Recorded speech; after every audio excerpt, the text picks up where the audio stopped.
Alrighty, folks. It's a Monday morning. Just got off work. We're on the heels of UFC 294. We got the same champ that we had, Islam. First round KO. Caught old boy. You know, one thing that was good was seeing the improvement. Volk was prepared to fight a little different. He was ready to be pinned on the cage and to work off.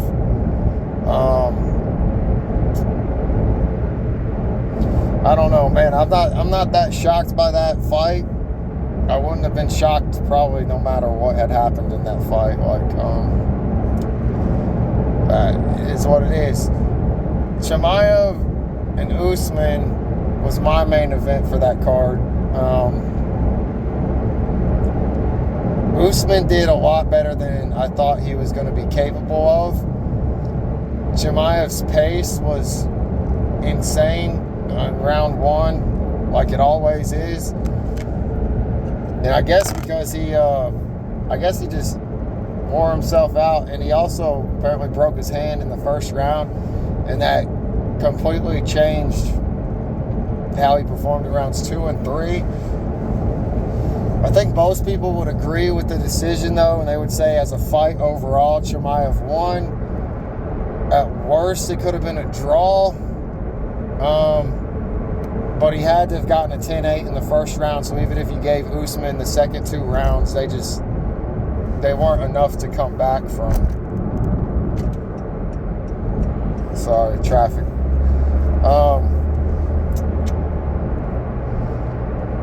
Johnny Walker's fight. I picked Johnny Walker to win, and he did win. They just didn't. The refs and the doctors made some mistakes.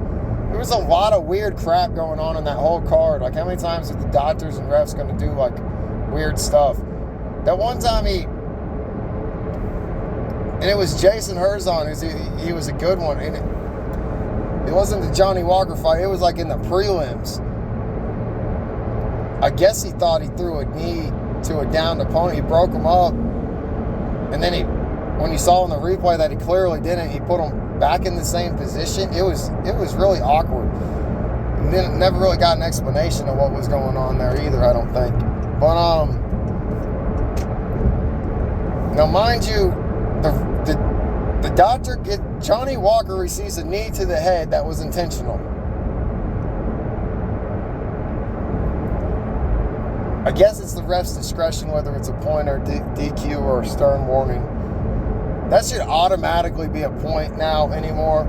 Like, you've got to start holding people. Like, we can't say, oh, things happen. You have to hold the athlete accountable who does it.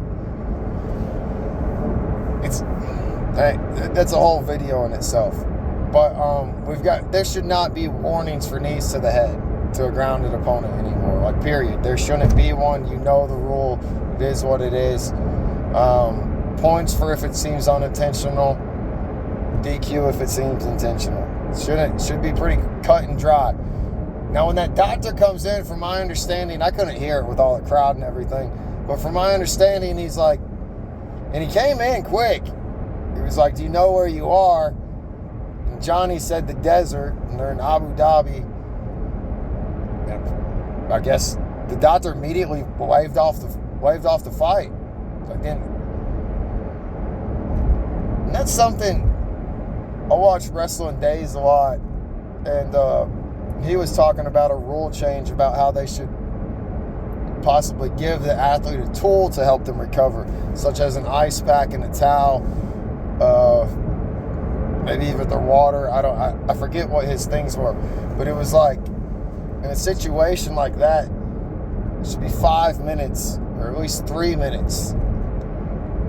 If the doctor comes in, the doctor should be asking, are you okay, to see if that person is ready to be questioned, as in the questions of, do you know where you are? Do you know what day it is? Do you know your birthday? That test should come after being asked, are you okay? And you saying, yeah. Because you know how simple Y'all know how many times I've been hit or taken down or some asshole's going hard and then they're like, "Are you okay?" And it's like, yeah. And you're fucking not. Like, it just happens.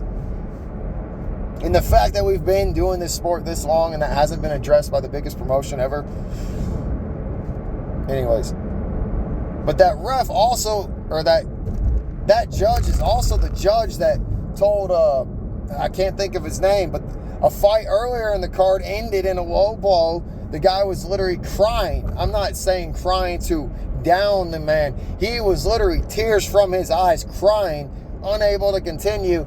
Then from what I understood, they rushed him to the back and started vomiting uncontrollably, and they rushed him to the ER. I need to look into that today and see how it played out. But the doctor goes in there and tells him he didn't get hit in the nuts. And it's like, I think that doctor was so embarrassed that he was like, oh God, he was either, screw it, I'm going to stick it to the UFC for letting me look embarrassed by screwing up Johnny Walker's fight, or he was just that bad he was trying not to make the wrong call again, and he was like, I'm not going to risk some guy having a concussion, let's just call this fight. I don't know, but that was weird. I'm not saying Johnny was going to win. I picked Johnny to win, but it didn't necessarily look like it. That whole situation was odd. Yeah. But in my picks overall, I think I got the entire main card right, other than Johnny Walker was a no contest. And then I got absolutely decimated on the prelims. I don't know why the UFC is hyping that Sharon dude. Like, I just don't get it.